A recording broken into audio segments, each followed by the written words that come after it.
Ukraine destroyed columns of waiting Russian troops as soon as it was allowed to strike across the border, commander says. Here's a summary of the article. Ukraine has been able to destroy columns of Russian soldiers after it got permission from its allies to use their weapons to strike military targets across the border into Russia, a Ukrainian commander has said. The artillery commander, with the call sign Hephaestus, told the Associated Press that Ukrainian HIMARS started firing in the northern Kharkiv region as soon as Ukraine got permission. Ukraine got permission from its allies last month to strike military targets in Russia with weapons they'd supplied, reversing a long-held restriction. From the first days, Ukrainian forces managed to destroy whole columns of troops along the border waiting for the order to enter Ukraine, Hephaestus said, according to the AP. He said Ukraine couldn't have achieved this without its new permissions, as regular ammunition couldn't reach that far. Ukraine appears to have used HIMARS to strike targets in Russia since the restrictions were lifted. Russia has also been stationing troops close to the border with Ukraine, ready to be called in to fight. In the past, analysts described Ukraine as being forced to fight with one hand behind its back, with Russia using its own territory to resupply its forces and launch drone, missile, and aircraft attacks. This post received a score of 26,000, with an upvote ratio of 93%. Here are the top comments in response to this article. Well, I guess the first rule of war is if you don't want casualties, don't start a war.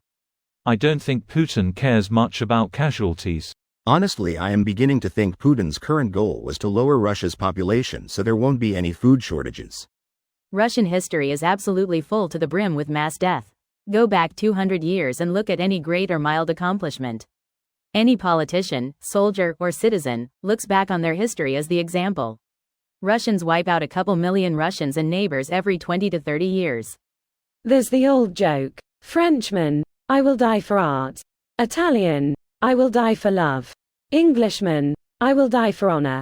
Russian, I will die. Hopefully the Englishman got to die for honor.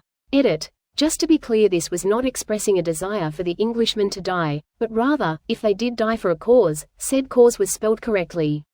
The Englishman was the U and he is dead. Now, if the Englishman died in a duel, over the correct way to spell honor.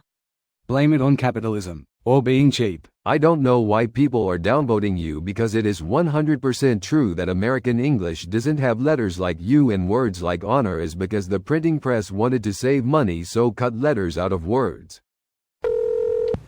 I wonder if it even occurred to Russian theater commanders that their relative safety behind the pre-war border could evaporate at any point and when use beyond borders was authorized, every last truck, tank and Mobnik had been pre-sighted for vaporizing by ATACMS.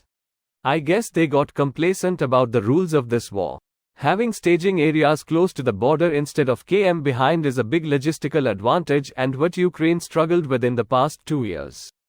Greater than having staging areas close to the border instead of kilometer behind is a big logistical advantage and what Ukraine struggled with in the past 2 years.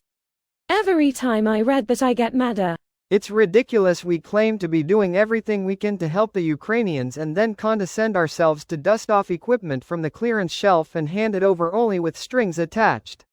That's politics, unfortunately. The least worst option typically prevails. Not saying this one couldn't be improved. And maybe the boiling the frog approach helped prevent a rash nuclear response by Russia had we gone from 0 to 100 overnight.